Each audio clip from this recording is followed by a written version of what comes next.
네, 안녕하세요. 여러분을 환영하고 여러분에게 환영받고 싶은 국어왕 환영쌤입니다. 국어왕 환영쌤입니다. 아, 역시. 네, 안녕하세요. 여러분을 환영하고 여러분에게 환영받고 싶은 국어왕 환영쌤입니다. 자, 오늘은 우리 조선시대의 굉장히 특수한 문학작품이라고 할 수 있는 악장의 대표작품, 바로 용비어천가에 대해서 여러분들께 가르쳐 드리도록 할 텐데요. 여러분들 지금 보시면은 제가 유인물을 나눠 드렸어요. 유인물에 몇 장이 이렇게 기록되어 있나요? 125장이 기록되어 있습니다. 사실 이 작품은 총 125장의 여러 가지 에피소드들이 함께 탑재되어 있는 굉장히 긴 작품이라고 할 수 있는데, 우리 163페이지에는 1장과 2장이 있어요. 가장 첫 부분이 1장과 2장, 그리고 오늘 여러분들께 제가 나눠드린 이 유인물 125장하고 합쳐가지고 이 3개의 장을 여러분들 시험 범위로 제공하려고 합니다. 그러니까 여러분들께서 꼭 아셔서 이 125장까지 반드시 머릿속에 잘 집어넣을 필요가 있다라고 하는 말씀을 드리도록 할게요. 오늘은 이 용비어천가와 관련돼 가지고 크게 3가지 파트로 수업을 진행을 하려고 합니다. 첫 번째는 이 용비어천가 전체에 대한 개관을 할 거예요. 개관이라고 하는 건 전반적인 설명, 작품에 대한 설명을 하려고 하고요. 그리고 두 번째는 지금 이 용비어천가는 옛 표기로 되어 있기 때문에 그 표기에 대해서 선생님이 짚어주도록 할 겁니다. 표기에 대해서 짚어주면 이제 현대어를 해석할 수가 있겠죠. 그 현대어를 해석하면서 작품의 내용을 분석하는 시간까지 총 3부분으로 나눌 거고요. 하나당 15분씩 이렇게 진행을 하려고 하니까 여러분들께서 좀 빠르더라고 하더라도 집중해가지고 잘 들어주시면 감사하겠습니다. 일단 163페이지를 펴놓으시고, 그리고 같이 이 유인물도 같이 한번 살펴봐 주시면 되겠어요. 일단 유인물부터 먼저 보도록 할게요. 저도 여기 지금 여러분들 보이시는 TV 디스플레이를 통해서 왔다 갔다 하면서 여러분들께 설명을 좀 더 추가적으로 하도록 하겠습니다. 일단 이 작품의 이름을 먼저 알아보도록 하죠. 작품을 분석할 때 이름부터 먼저 분석을 해야 하는데, 용비어천가라는 5글자로 되어 있는데요. 이 중에서도 핵심 글자가 2개가 있습니다. 하나는 용, 하나는 천입니다. 용과 천에다가 여러분들 동그라미를 해주시길 바랍니다. 자, 여러분들 여기 보시면 용이라고 하는 거는 서양으로 얘기하면 드래곤을 얘기해요. 상상 속의 동물이라고 할 수가 있죠. 근데 동양의 용은 서양의 악당으로서의 취급을 당하는, 공주를 이렇게 납치하고 용사에게 결국에 물리치면 이렇게 당하게 되는 드래곤하고 다르게, 동양의 용 같은 경우는 아주 신비하고 고귀한 존재로서 우리에게 문화상에 이렇게 많이 등장하기 마련인데, 신비하고 고귀한 존재니까 아무나 이 용을 자기의 상징, 심볼로서 이렇게 사용할 수가 없겠죠. 보통 누가 이 용을 허락받을 수 있는 사람일까요? 네, 왕입니다. 맞습니다. 왕이에요. 왕만이 용이라는 호칭을 이렇게 쓸 수가 있는데, 용비라고 한다면 왕이 날아오른다 이런 느낌이라면, 왕이 이것도 상징적으로 나라를 만들었다 이 정도로 여러분들 생각하시면 되겠습니다. 근데 여러분들 혹시 이런 말 들어보신 적 있어요? 왕권 신수설이라는 말? 왕의 권위는, 왕의 권력은 누가 내린다? 바로 신이 내린다라는 얘기인데, 여러분들은 보통 신이라고 하면은 다양한 종교가 있으니까 다양한 신이 있지만, 여러분들 저기 보시면 천에다가 동그라미 하시고, 이 천이 바로 뭐냐면 옥황상제를 의미하는 말입니다. 지금 오늘날은 자연이라고 생각하겠지만 옛날에는 신적인 개념이라고 생각을 했었던 거예요. 여러분이 혹시 가도하라고 가도부 하이스쿨이라는 웹툰 아십니까? 거기에서 봐도 신 중에서 가장 대빵 중에 해당하는 사람이 상제라고 얘기를 하는데, 이 상제는 이 하늘이 만물의 주관자로서, 만물이 내려다보는 주관자로서 이 세상을 다스린다. 그렇기 때문에 왕은 이 하늘이 허락해야지만은 나라를 만들 수 있다라는 얘기라고 생각을 하시면 되겠습니다. 그러면은 이 용비어천가라는 제목에서 우리가 알 수 있는 건 바로 뭐냐? 이 작품은 특별한 목적을 통해서 만들어진 노래라고 하는 거예요. 어떤 목적? 바로 조선이라는 새로운 나라가 만들어졌는데, 고려에서 조선으로 바뀌면서 우리가 이걸 뭐라고 얘기하냐면 역성혁명이라고 합니다. 왕의 성씨가 달라졌어요. 고려시대 때 왕의 성씨가 뭐였어요? 왕이었습니다. 왕건이니까. 근데 우리가 조선은 이씨조선이라고 하죠. 태조 누가? 이성계가 만들었다고 해가지고 이씨조선인데, 이렇게 바뀌어진 혁명을 뭐라고 하냐면 역성혁명이라고 얘기를 해요. 근데 여러분들 역성혁명에서 이 혁명은 반란하고 어떤 차이가 있을까? 혁명하고 반란의 차이가 뭘까요? 혁명은 성공한 거고 반란은 실패한 거예요. 근데 혁명이 성공할 수 있었던 이유는 바로 뭐냐면 이게 힘만 세다고 되는 게 아니고 명분이 갖추어져야지만 성공할 수가 있습니다. 어떤 명분이냐? 하늘이 허락해줬다라는 명분인 거예요. 예를 들면 이성계가 당대에 가장 싸움을 잘했던 장수였긴 했어. 한 번밖에 안 졌습니다. 평생. 자기 아들인 이방원한테 나중에 지게 돼요. 그런데 그 외에는 모두 다 이겼던 불패의 장군이었단 말이에요. 하지만 이성계도 힘이 약해지는 순간이 오겠지. 그러면 힘이 약해지면 또다시 새로운 나라가 만들어지면 되는 건가? 힘만이 나라의 조건이 아니란 말이에요. 바로 명분을 누구한테 얻느냐? 바로 하늘에다 얻는다라는 얘기입니다. 그래서 하늘이 어떻게 우리 조선이란 나라를 허락했는지에 대한 이야기, 그리고 그걸 설득력 있게 노래로 만들어서 풀어낸 목적이 있는 작품이 바로 여러분들이 지금 만나고 있는 용비어천가라고 생각을 하시면 되겠어요. 자, 그러면 여러분하고 같이 갈래를 잠깐 보도록 할게요. 여기 갈래 보시면은 여기 악장이라고 되어 있어요. 악장은 여러분들 가로하시고 궁중음악이라고 적어주시길 바랍니다. 궁중음악인데 그 옆에 이 노래의 성격이 나와 있는데 송축가라고 되어 있어요. 자, 우리 친구들이 나중에 사회에 진출해서 돈을 잘 번 다음에 뭐 고깃집 같은 그런 가게를 열었다고 해보자. 가게를 우리가 다른 말로 점포라고 얘기하는데 열개자와 점포 점자를 써가지고 개점이라고 합니다. 이렇게 해가지고 누가 신장 개업을 하게 되면은 우리가 보통 거기에다가 축하를 어떤 방식으로 축하를 하죠? 화환, 꽃 같은 거 이렇게 보내잖아요. 그쵸? 그런데 개점도 그렇게 축하를 하는데 개국은 훨씬 더 큰 차원이니까 아예 노래를 만들어가지고 축하를 한 거예요. 왕조가 열어 젖혀졌음을 축하를 하고 개국을 축하하고 왕조가 무궁한 발전을 하기를 축하를 한다는 거를 보낼 송자에 축하 축자를 써가지고 송축이라고 하고 그걸 송축가라고 얘기를 하는 겁니다. 아시겠죠? 자, 이렇게 여러분이 생각을 해주시면 되겠습니다.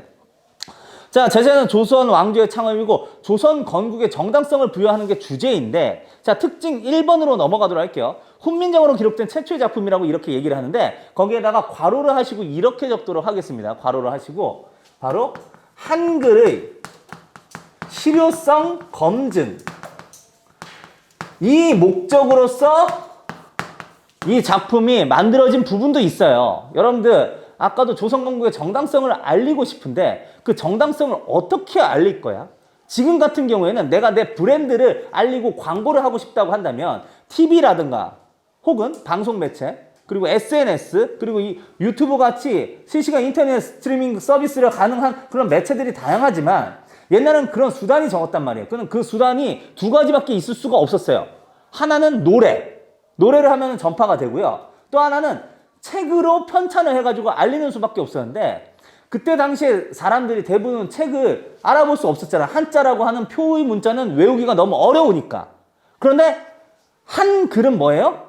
실제로 모든 백성이 쉽게 읽을 수 있도록 창제된 글자이기 때문에 이게 진짜 우리 조선건국의 정당성을 알리는 이 내용을 백성들이 알아먹을 수 있는지 한글이 진짜 쓸모가 있는지에 대한 한글의 효용성, 실효성을 검증하기 위한 작품으로서 처음으로 이렇게 편찬됐다는 거죠. 이걸 어떻게 알 수 있냐면 한글이 맨 처음 만들어진 건 1443년입니다.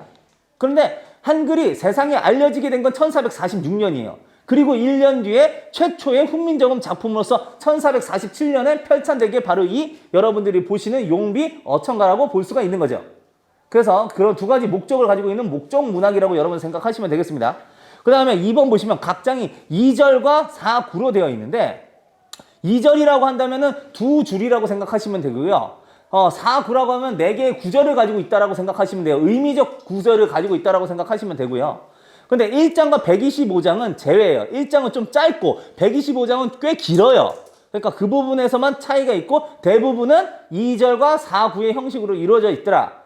그 다음에 3번 볼게요. 주로 전절에서 중국의 사적을 했는데 여러분 여기에서 나와 있는 게 사적이야. 사적은 역사적 행적입니다. 역사적 기록이라고 여러분들 생각을 하시면 되겠어요. 근데 여기서 약간 애매한 게 우리가 지금 조선 이야기를 하고 있는데 왜 중국 이야기가 나오지? 중국의 사적에 대해서 왜 나오는지에 대해서 여러분들이 생각해 볼 필요가 있어요. 조금 이따가 그 이유를 가르쳐 드리도록 하겠습니다. 그 다음에 후절에서는 6조의 사적이라고 했는데 이게 6조가 바로 뭐냐면 6명의 조상을 의미합니다. 세종대왕 때 지금 이게 만들어진 작품이란 말이에요. 세종대왕의 아빠가 누구지? 태종 이방원이에요. 그럼 세종대왕의 할아버지는 당연히 태조 이성계겠지? 근데 그 두 명의 아버지, 할아버지만 얘기하는 게 아니고 증조 할아버지, 고조 할아버지, 현조 할아버지까지 막 줄줄이 계속 올라가서 얘기를 하는 겁니다. 그들의 역사적 행적을 보여주는 거예요.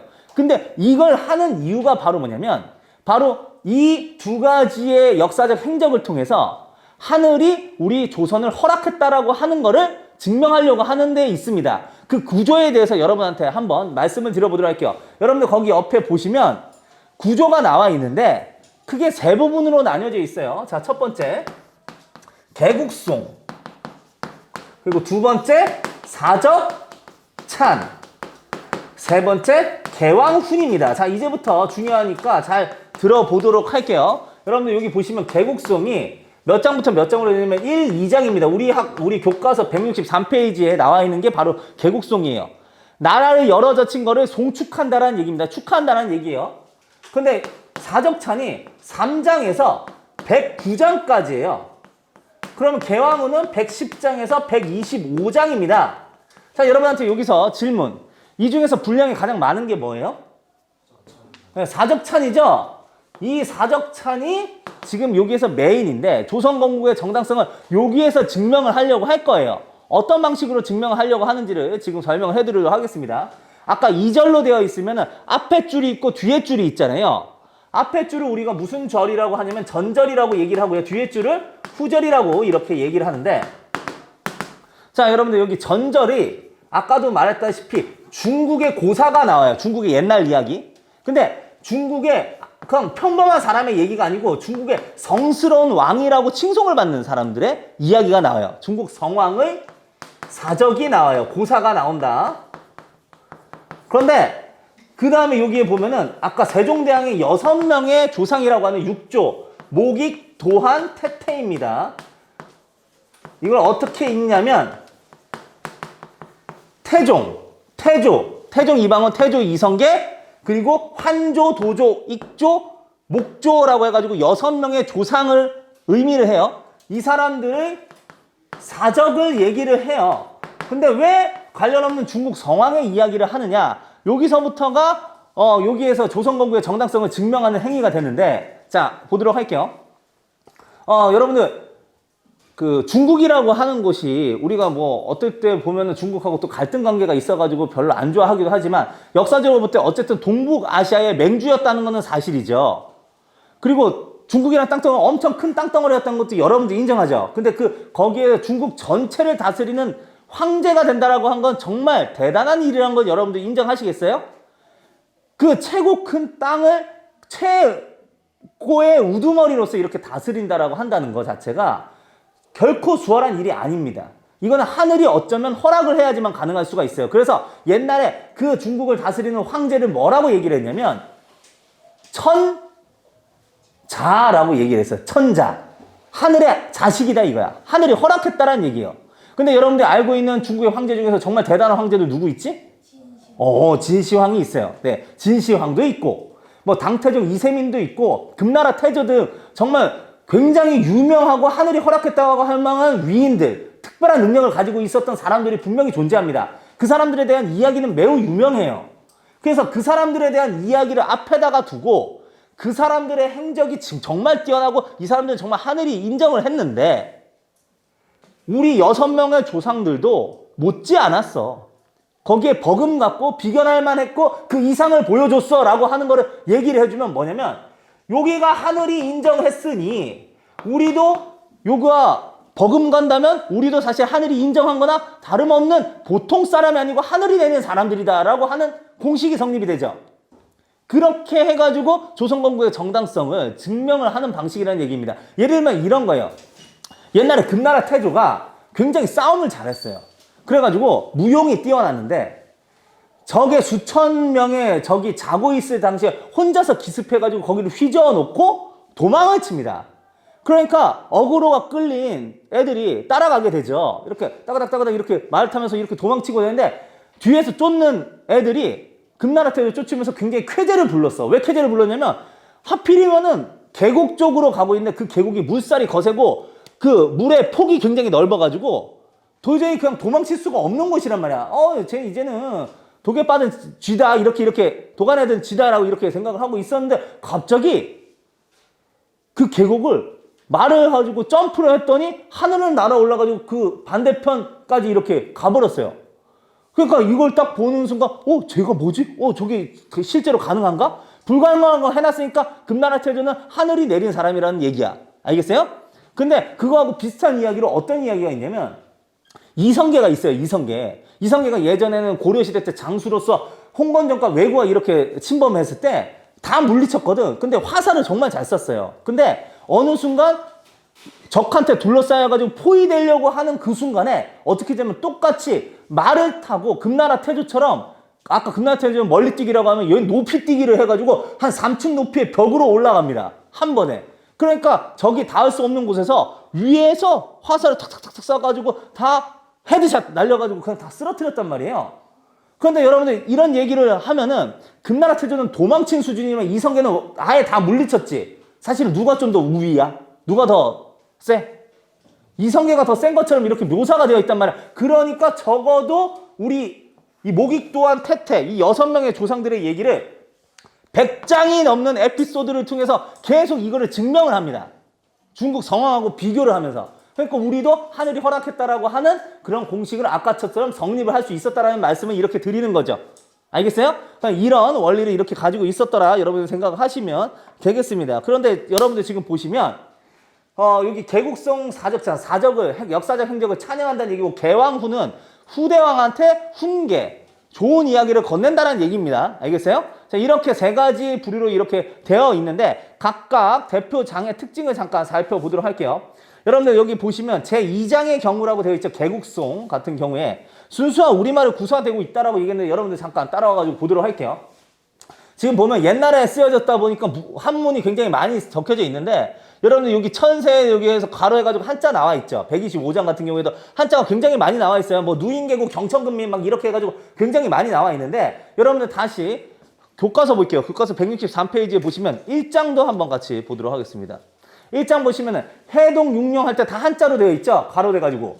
근데 2장을 보시면 괄호가 되어 있어요? 안 되어 있어요? 안 되어 있으니까 이거 순우리말이라고 하는데 이 순우리말 표기가 이렇게 많이 나왔다라고 하는 측면이 2장의 특징이라고 할 수가 있는 부분 이렇게 여러분들 생각을 하시면 되겠습니다. 자, 그 다음에 여러분하고 같이 보도록 할게요. 자, 다시 125장으로 이렇게 넘어오도록 할게요. 125장의 제일 마지막 부분 보시면은 여러분들 여기에 뭐가 나와 있냐면 닝금하라고 나와 있어요. 닝금하. 자, 닝금하는 두문법칙 적용하면 임금이 되고요. 임금님은 어떻게 불렀냐면 하라고 이렇게 부른 거예요. 이게 하라는 혹격조사고 여러분한테 정읍사 배웠다고 한다면 달 하 높이금 노드시어 머리금 비추오시라 거기에서 볼 때 높이면 혹격조사라고 얘기를 했었죠.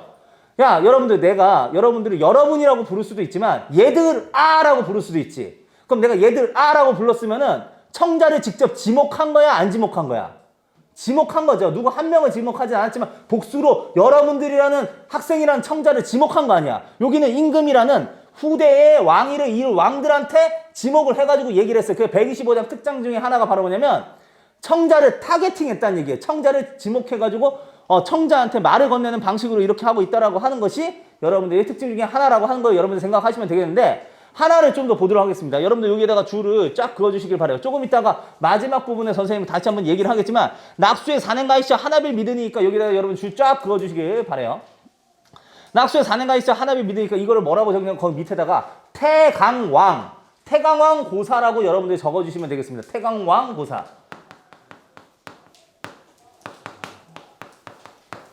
근데 이 태강왕이 어느 때 왕이냐면은 중국 왕이에요. 중국 왕. 근데 아까 중국이 앞절에 나온댔어요? 뒷절에 나온댔어요? 전절에 나온댔어요? 후절에 나온댔어요?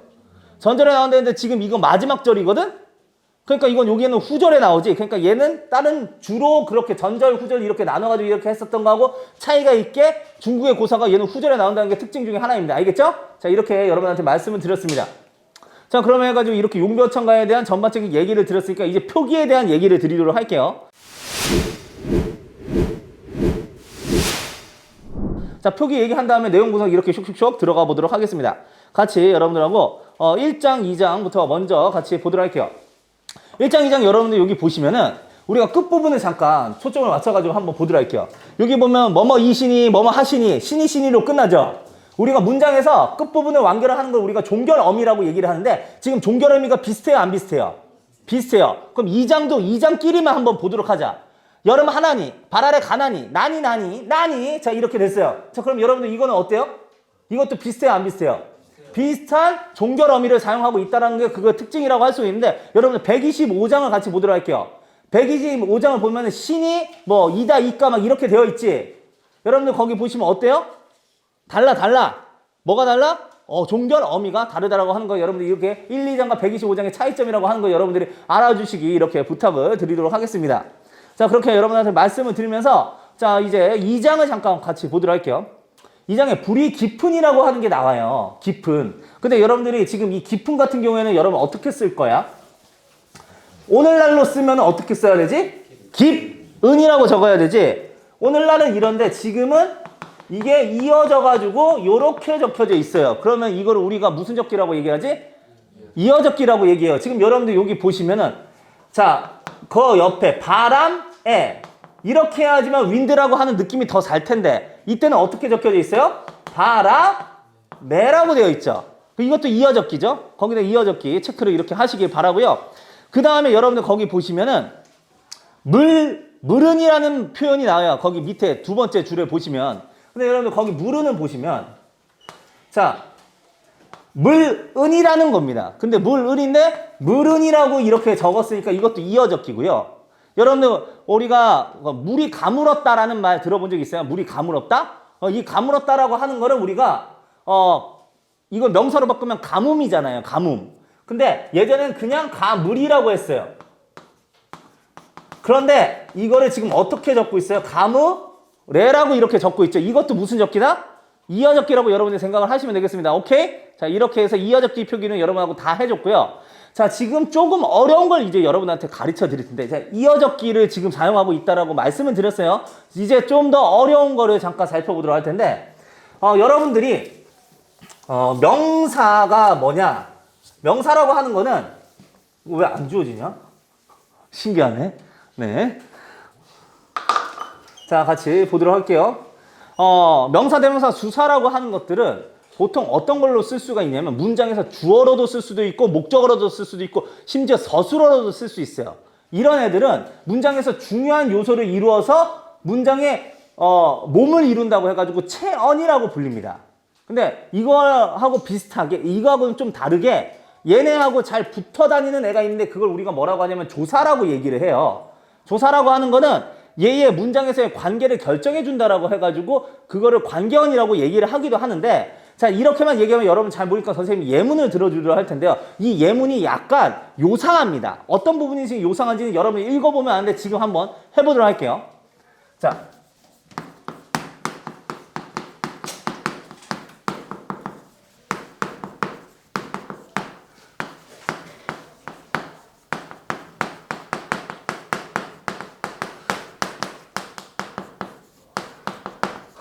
자, 여러분들하고 같이 보도록 할게요. 이거 굉장히 거슬리지 않아요? 예? 한번 읽어보도록 할게요. 내이 사과을 좋아해. 자, 국어왕과 수박을 좋아해. 뭔가 굉장히 거슬리죠? 어떤 부분 때문에 거슬리냐? 지금 여러분들 여기 보시면은 요런 거를 우리가 뭐라고 하죠? 명사를 라고 하기도 하고 그걸 좀 더 큰 카테고리에다가 묶으면 체언이라고 이렇게 얘기를 합니다. 알겠어요? 근데 이 체언에 붙는 요런 애들을 우리가 뭐라고 하지? 조사라고 얘기를 해요. 근데 여러분 이 조사가 잠깐 볼게. 이하고 가가 있어. 근데 여기는 을하고 을이 있지. 이거를 우리가 뭐라고 하면 주격조사라고 하고 이거를 목적격조사라고 얘기를 해요. 이건 뭐냐면 문장에서의 관계를 얘가 결정해 주는 건데 얘가 주어래요 라고 하는 자격을 주어준 걸 주격조사라고 얘가 목적어래요. 이 서술어의 대상이래요 라고 가르쳐 주는 걸 우리가 목적격 조사라고 얘기를 한 거야. 자격을 부여를 하기 때문에. 근데 여러분들하고 같이 볼게요. 여기에서 뭐가 거슬려? 이거 어떻게 바꿔줄 거야? 네, 가, 사과, 르, 국어, 왕이, 수박, 을로 이렇게 해주면 여러분이 좀 더 낫죠? 자, 그런데 여러분한테 물어보자. 이하고 가가 형태는 다른데 기능적으로 차이가 있니? 기능적으로 차이가 전혀 없어요. 기능은 똑같아. 그런데 형태가 다른 형태를 가지고 있단 말이야. 근데 왜 다른 형태를 하냐면 여기 앞에 오는 애가 있잖아. 모음으로 끝나면 가가 오는 거예요. 그리고 여기 있는 앞에 오는 애가 뭐야? 자음으로 끝나면 뭐가 오는 거야?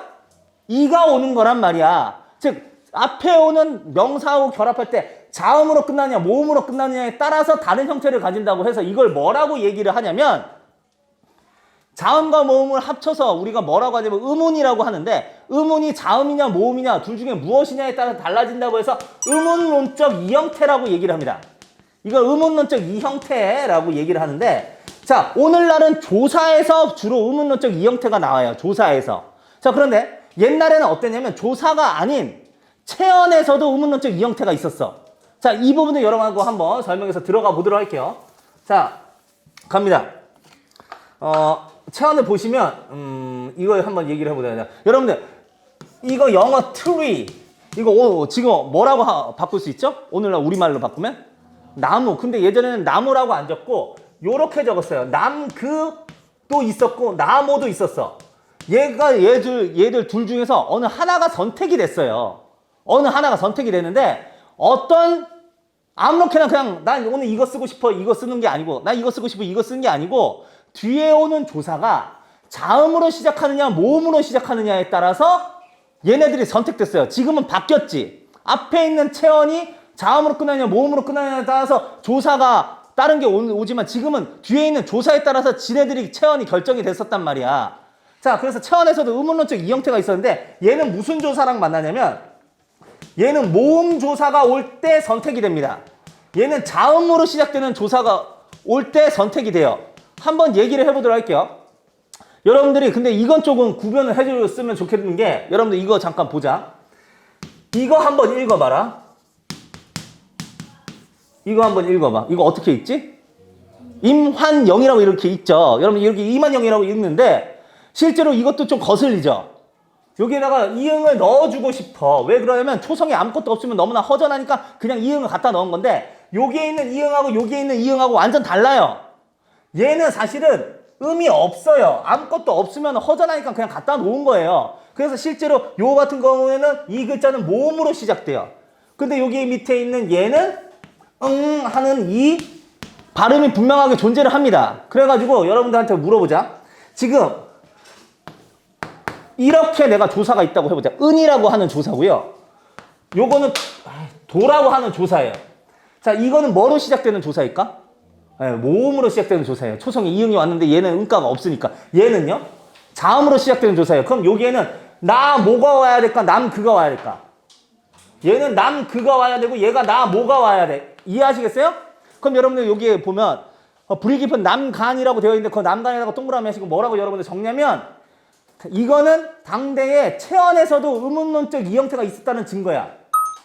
당대에는 체언에서도 음운론적 이형태가 있었다는 증거가 된다는 얘기예요. 여기까지 여러분들 이해하시겠어요? 자, 이렇게 여러분들 생각을 해주시면 되겠습니다. 자, 그러면 그 다음으로 같이 볼게요. 불이 깊은 남간 바람의 아님이 있세. 곧교코 여름하나니. 여러분들 자, 여기 지은 나와 있는데 선생님이 저번 시간에 이렇게 얘기했었죠. 우리가 종성 표기 얘기할 때 8종성, 7종성 표기가 있었어. 밑받침에 제약이 있었어요. 그냥 가느다란 문방사후, 가녀린 문방사후 얘네들만 적을 수 있도록 허락을 해놓은 거야. 근데 지읒자는 거기에 속하지가 않죠. 거기에 바깥에 있는 애잖아. 그렇다고 한다는 거는 얘는 무슨 표기라는 얘기야. 8종성, 7종성으로 제약을 했을 때의 표기가 아니고 모든 자음이 밑받침에 쓸 수 있었던 표기. 그걸 무슨 표기라고 얘기하지? 종성, 부형, 초성 표기라고 하는 특징. 그것도 여러분들이 다시 한번 잡아주시길 바라고요. 그 다음에 여러분하고 교코 같이 보도록 할게요. 교코. 자, 교코 같이 보도록 하겠습니다.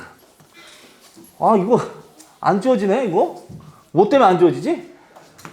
자, 교코를 잠깐 볼게요. 교코가 지오코. 자, 교코가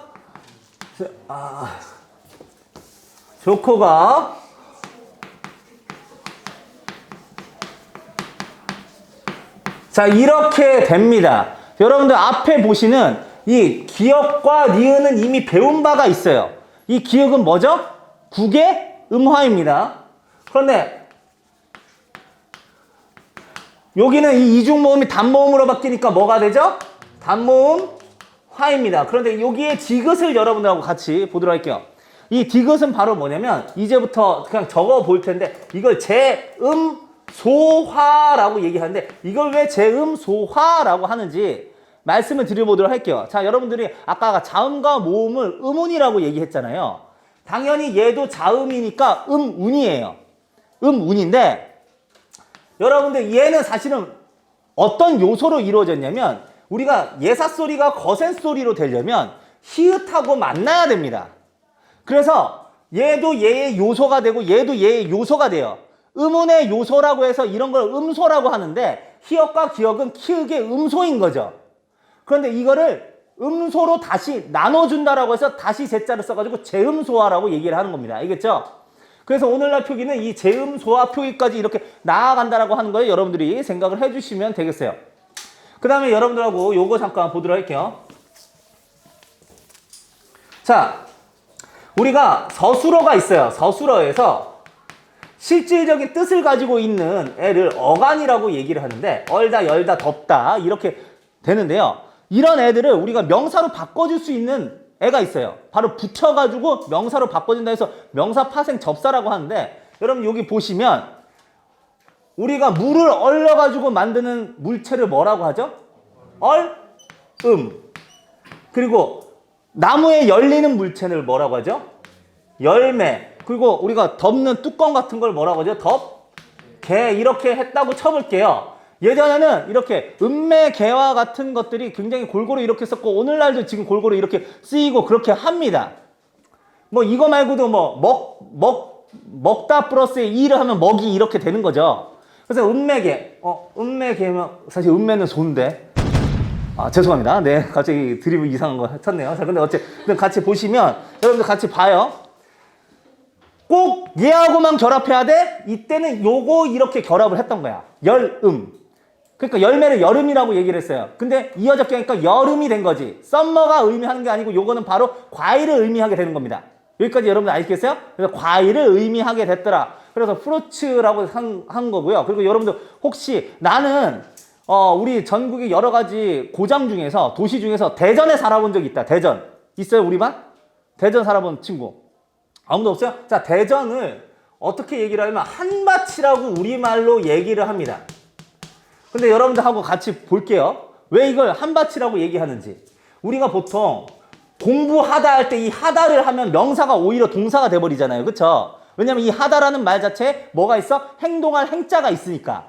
행할 행자가 있으니까. 그런데 옛날에 이 아자로 쓴 하다는 아니었어요. 아래 아자를 쓴 하다가 행할 행이었고요. 이때 하다는 크다, 많다였습니다. 아시겠어요? 그럼 여러분들 열매 하는 이는 무슨 뜻일까? 여름 하는 이는 열매가 크다, 열매가 많다 이 정도로 여러분이 생각을 해주시면 될 것 같아요. 알겠죠?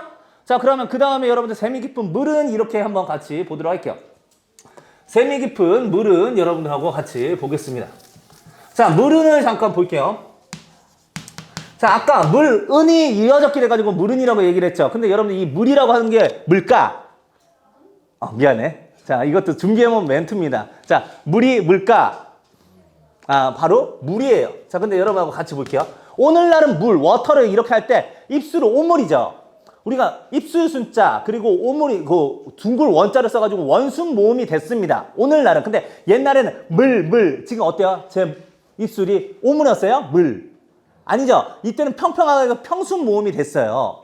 근데 이 평순 모음이 오늘날은 원순 모음으로 바뀌었어. 원순 모음이 아니던 게 원순 모음으로 바뀌었어. 그럼 우리는 이걸 뭐라고 용어로 칭할까? 원순 모음화. 구개음이 아닌 건 구개음이 되는 건 구개음화라고 하고 원순 모음이 아닌 건 원순 모음이 되는 건 원순 모음화라고 되는데 예전에 이런 것들도 다 풀 이런 것들도 풀 이렇게 바뀝니다. 근데 지금 보면 아직은 바뀌지 않았죠. 물은이라고 되어 있으니까. 그럼 이거는 원순 모음화가 적용되어 있어요? 안 되어 있어요? 아직은 안 되어 있다는 얘기입니다. 알겠죠? 자, 그 다음에 여러분 그 내희 이러 발아래 가느니 이렇게 되어 있는데 내희에서 내 플러스 이가 있는데 그게 바로 갑자기 히읗이 튀어와가지고 내희가 돼버렸네. 그럼 내는 뭐가 되지? 히읗, 종성, 체언이 된다. 이거 여러분한테 말씀을 드렸죠? 그럼 여러분하고 같이 이제 125장 또 보도록 할게요. 125장 여러분들 보시면은 여기 보시면 천세 우희라고 되어 있어요. 근데 우 플러스 의예요. 우 플러스 의인데 갑자기 히읗이 튀어났어. 그럼 우도 뭐가 된다? 히읗 종성 체언이 된다는 얘기입니다. 알겠죠? 우도 히읗 종성 체언이 됩니다. 자, 천세 우에 미리 정하신 한수 부계 누인경과 해가지고 복륜의 가즈업수신이 되어 있는데 여러분들과 같이 얘를 좀 같이 보도록 할게요. 여러분들 이거 보이면은 여기에 세 가지의 음운들이 나와 있는데 얘네들의 표기를 보시면 얘는 아래하고 얘는 뭐예요? 반치음이라고 하는 애예요. 근데 얘네들 지금 오늘날 써요, 안 써요? 아래아도 안 쓰고 지금 세모 표시도 우리가 글자에다 쓰지는 않잖아요. 그런데 이런 애들을 우리가 지금은 없어졌다고 해가지고 뭐라고 하냐면 소실문자라고 이렇게 얘기를 합니다. 이거 소실문자라고 얘기를 하는데 근데 얘 같은 경우에 아래에 읽는 방법은 내가 영상에다가 올려놓은 게 있으니까 여러분들 보시고 얘 반치음 같은 경우에는 어떻게 읽냐면 소실문자니까 초성이 없어졌다고 해가지고 묵음으로 읽는 경우가 굉장히 많아요. 예를 들면 여기에 보시면은 리으셔도라고 그냥 읽으면 되는 겁니다. 이으셔도라고 이렇게 읽으면 되는 건데 밑받침에 올 때는 즈 발음으로 읽는다라고 얘기를 하기도 해요. 이건 추정일 뿐입니다. 그런데 여러분들 같이 보시면 가즈 그러니까 이걸 가즈 없으신이라고 한번 얘기를 해볼게. 우리 여기 보시면은 제일 가에 앉은 친구들 있죠. 가에. 근데 가에 앉은 친구들을 우리가 다른 말로 좀 더 풀네임으로 얘기하면 가장자리라고 얘기합니다. 가장자리라고 얘기한단 말이야. 그러니까 가즈에서 그 말이 비롯된 거야. 근데 우리가 가장자리를 다른 말로 뭐라고 얘기하다가 하냐면 이게 만약에 노트북이 쫙 했는데 이게 끝이 없으면 가장자리도 없지. 우리 가장자리는 다른 말 끄트머리라고 얘기하고 가즈는 끝이라는 말이에요. 끝. 알겠죠? 끝이라고 적으세요. 그러니까 끝이라고 이렇게 여러분들 생각하시면 되겠습니다. 자, 그 다음에 여러분들하고 같이 닝금하 알쇼셔라고 되어 있는데 닝금하에 하에다가 동그라미에서 악어 높으면 혹격조사라고 얘기를 했죠. 자, 여러분들 환영아 언제 마치냐 이렇게 한번 해봐요. 환영아 언제 마치냐.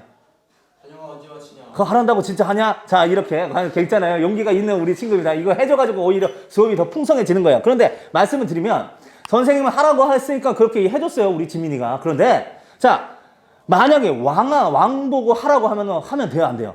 안 되죠. 왕아 언제 맞춰? 빨리 좀 맞춰라. 왕아 꺼져라. 막 이렇게 한다고 쳐볼게요. 그렇게 하면 어떻게 될까요? 그러면은 능지천창을 당할 수도 있어요. 그렇기 때문에 이 특별하게 높여야 되는 사람에게 높임의 합격조사예요. 아가 동격이나 자기가 하대할 수 있는 사람한테 하는 거라고 한다면 하는 높음의 합격조사인 거예요. 그러니까 여러분들이 저한테 할 때는 환영 선생님 하 막 이런 식으로 얘기를 한다는 거죠. 무슨 말인지 알겠죠? 이렇게 여러분한테 말씀을 쇽쇽쇽 드렸습니다. 자, 그러면 이제부터 여러분하고 내용 분석 들어가 보도록 할게요. 같이 볼게요. 자, 여러분 같이 봅니다. 해동 육룡이 나르샤 일마라 천복이 시대. 아까 용이 왕이라고 했는데 이 육룡은 육조예요. 육조. 아까 세종대왕의 6명의 조상이라고 여러분 생각하시면 되겠습니다. 해동은 우리나라를 얘기하는 거예요. 그럼 우리나라의 6명의 조상들이 이렇게 날아오르셔서 일마라 천복. 천복이라는 건 하늘이 복을 줬다는 얘기예요. 그러니까 하늘의 권위를 이렇게 받는 거라고 할 수 있죠. 그러면서 뭐라고 나와 있냐면 여기 이렇게 나와 있어요. 고성이 동부하시니라고 나와 있어요. 고성이 동부하시니. 고성은 뭐냐면 옛 꽃자에 성인 성자를 썼어요. 옛날 중국의 성왕들하고 동부하시다. 거의 맞먹는다라는 얘기입니다. 거의 비슷한 수준이다. 이렇게 얘기하면서 일단 깔아주고 가는 거야. 그 다음에 뭐라고 하냐면 불이 깊은 남근 여기에다 여러분들 줄 그을게요. 샘이 깊은 나무 물은 이렇게다 줄 그을게요. 그 다음에 옆에 바람에다가 세모, 가물에다가 세모를 한번 해보도록 하겠습니다. 여러분들 잠깐 보자. 자, 나무 같은 경우에 태풍이 오면은 나무한테 좋은 거야, 나쁜 거야?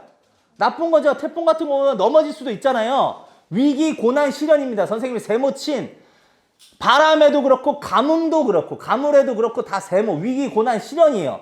그런데 뿌리 깊은 나무는 뭘 뜻하는 거냐면 뿌리 깊은, 여러분 뿌리 본자를 보면 이렇게 생겼잖아요. 밑에 얘가 지탱을 한단 말이야. 나무를 지탱한다라고 해가지고 이 뿌리 보는 바로 뭐냐? 기초가 튼튼한 나라라는 얘기예요. 기초가 튼튼한 나라를 뿌리 깊은 나무라고 이렇게 표현한 거야. 그런데 얘는 바람에 안이 밀린대. 그러니까 바람에 흔들리지 아니한다는 얘기예요. 그래서 어떻게 되냐면 결국에는 나무의 결실이라고 할 수 있는 꽃이 좋고 아주 예쁘고 열매가 어떻게 된다?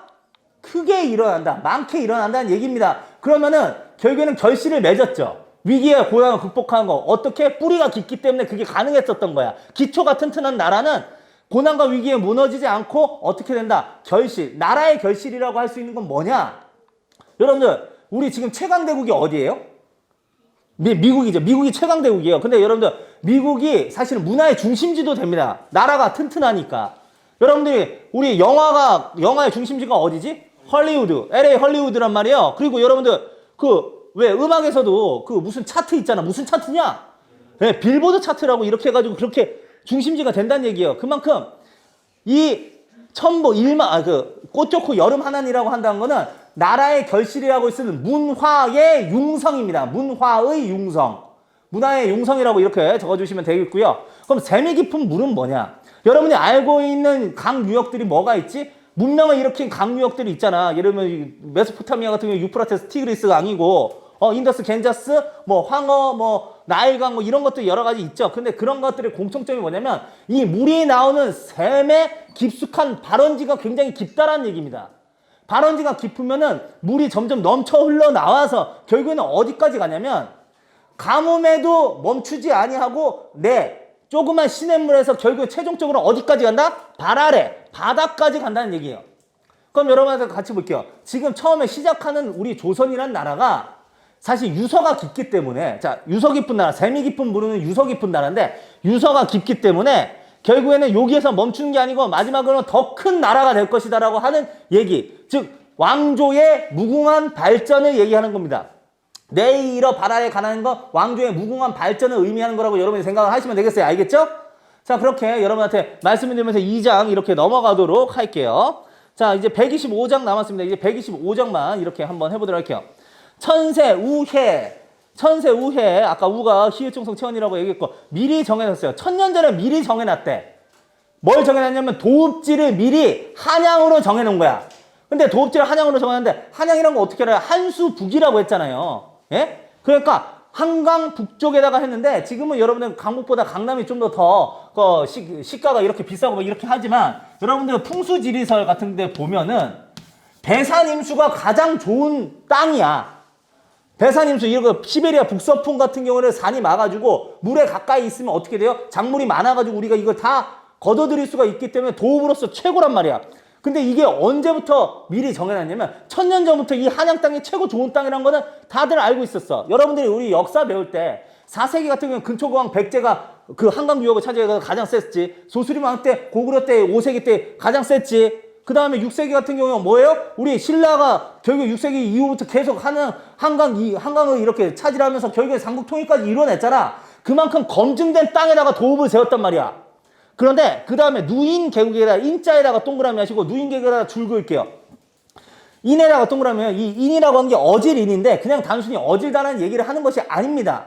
여러분들이 거기 밑에다가 줄 그어요. 유교국가라고 적으세요. 유교국가. 여러분들 한번 같이 볼게. 우리 조선이라고 하는 건 유교라고 하는 특별한 가치관을 표방을 해가지고 만들어진 국가예요. 여러분들이 공자가 인을 강조를 했습니다. 유교를 창시한 공자가. 왜 그러면 그때 당시가 전국 칠웅이라고 해가지고 중국의 7개의 나라가 맨날 쟁패를 하고 서로 싸우고 이렇게 해가지고 평화가 없었는데 이게 국가 차원에서 어짐을 가지고 서로를 이해해야지만 평화가 찾아온다고 해서 이걸 했는데 그게 유교의 시초가 된 거예요. 근데 우리는 이 어짐을 그대로 본받아가지고 누인계국, 쌓을 누자, 어짐을 쌓아서 나라를 열었다는 얘기입니다. 즉 무슨 얘기냐면 아주 좋은 땅덩어리에 서울에 하드웨어도 훌륭한데 아주 좋은 소프트웨어도 탑재를 한 거야. 인이라고 하는 유교 이념을 이렇게 탑재를 해가지고 유교 국가를 했으니 어떻게 할 수밖에 없다? 복년이 해마다 복이 가즈 없으시니 가즈가 뭐라고 했지? 끝. 해마다 복이 끝이 없을 거다라는 이런 얘기를 하고 있는 거죠. 알겠죠? 자, 그러면 그 다음으로 같이 한번 보도록 할게요. 성신이 이으셔도 두음법 주체하면 이자가 되죠? 성신. 이건 성스러운 신이라는 얘기인데 후대 왕을 지칭하는 표현입니다. 후대 왕. 앞으로 대를 이을 후대 왕들이요. 당신들께서 이걸 이으신다고 하더라도 뭘 해야 되냐면 별표예요. 별표하고 네모칸하게 경천근민을 하셔야지만 더욱 이 땅이 이 나라가 굳어질 겁니다. 이 나라의 번영이 굳어질 거다. 경천근민이라고 한다는 건 하늘을 경외하는 거야. 하늘을 존경하고 백성을 백성을 걱정해라는 얘기야. 이거를 가지고 있어야지만 이 나라가 계속 발전할 것이라는 얘기를 하고 있는 거예요. 그런데 그러면서 경계를 하라고 갑자기 이 얘기를 합니다. 옛날 이야기를 꺼내요. 임금님이시여 아쇼셔. 이걸 꼭 알고 계셔야 합니다. 그러면서 아까 내가 여기에다가 줄 긋고 태강왕 고사라고 했지. 근데 여기 하나빌이라고 했는데 이 하나빌은 할아버지야. 하나빌 동그라미 하시고 이 하나빌은 누구냐면 우왕이라는 사람입니다. 우왕이라는 사람인데 자 이제 여러분한테 이 얘기하고 오늘 끝납니다. 중국의 고사가 얘기를 마지막으로 하면서 이야기를 하게 돼요. 자 근데 봅니다. 중국에 정말 옛날 이야기인데 요라는 임금이 있었어요. 그리고 순이라는 임금이 있었습니다. 여러분들 요순 시절이라고 하는 거를 태평성대의 상징으로서 이렇게 많이 사용하긴 하는데 왜 그러냐면 요 임금이 나라를 정말 잘 다스렸어요. 진짜 잘 다스렸어. 그때는 방문은 열어져 끼고 집문은 열어져 끼고 도둑이 아무도 없었대. 평화롭게 이렇게 잘 지내고 있었는데 이 요 임금이 왕위를 자기 아들한테 물려준 게 아니고 사람들한테 다 물어봤어. 누가 왕이 되면 적합하겠냐? 누가 우리 애한테 가장 어진 사람이냐라고 하는데 사람들이 다들 순을 추천을 했어요. 모두의 만장일치로 순을 추천했다면 그 사람의 품격을 알 수가 있겠죠? 그래서 이 순 임금을 했는데 진짜 요 임금보다도 더 잘 다스렸어. 그래서 요순 시절을 태평 시절이라고 얘기를 하는데 문제는 순 임금 말년에 인간으로서 아무리 잘해도 할 수가 없는 일이 도래하게 되는데 그게 바로 뭐냐면 황허왕 장강이 범람을 하게 됩니다. 이 범람을 하게 돼가지고 어떻게 되느냐? 결국에 사람들이 다 죽는 거예요. 사람들이 다 죽어가는 거야. 그래가지고 이거를 막으려고 순임금도 발버둥을 쳤어. 총책임자를 임명해가지고 둑을 쌓았습니다. 둑을 쌓는데 둑을 쌓다가 물길에 힘을 못 이겨가지고 그 둑도 무너지고 그 둑을 관리하던 책임자도 죽어버렸어요. 그러다 보니까 이걸 어떻게 하지? 몇 년 동안 이게 해소가 안 되니까 순임금이 이렇게 얘기를 합니다.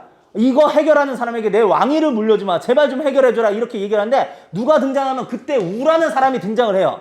이 우라는 사람이 어떤 사람이냐? 아까 그 뚝에 무너져가지고 빠져 죽은 총책임자의 아들이야. 아빠도 못하는 걸 내가 하겠다라고 한 거야. 그럼 어떻게 하냐? 뚝을 쌓아서 막는다는 개념이 아니고 물길을 여러 개를 틀어가지고 분산시킨다는 개념으로 하다 보니까 물의 힘이 약해져가지고 진짜 어떻게 됐냐면 그 대홍수를 막게 됩니다. 그래서 얘가 뭐가 되냐? 왕위를 물려줘가지고 하는데 사람들이 동의를 했을까요? 동의하지 않았을까요? 다 동의하지. 왜냐면 자기 목숨을 구해준 사람이니까 영웅 중에 영웅이란 말이야. 그래가지고 이 사람이 왕이 되니까 사람들이 다 이렇게 얘기했어요. 우왕, 굿. 이렇게 얘기를 했단 말이에요. 자, 미안해요. 자, 그런데 여기에서 끝난 게 아니야. 근데 이 사람이 중국 역사에서 정말 중요한 사람이야. 왜 중요하냐? 이 사람이 중국 최초의 왕조라고 하는 왕위를 물려주고 대대로 물려줄 수 있는 왕조의 첫 번째 왕조를 만든 하왕조의 시초란 말이야. 시조란 말이야.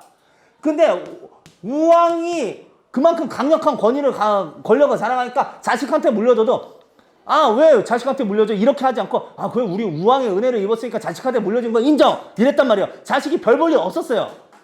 근데 자식이 또 자식을 우리가 손자라고 하죠? 태강왕이 등장을 합니다. 근데 이 태강왕은 그냥 못 다스린 정도가 아니고 아주 자랑무도한 사람이었어.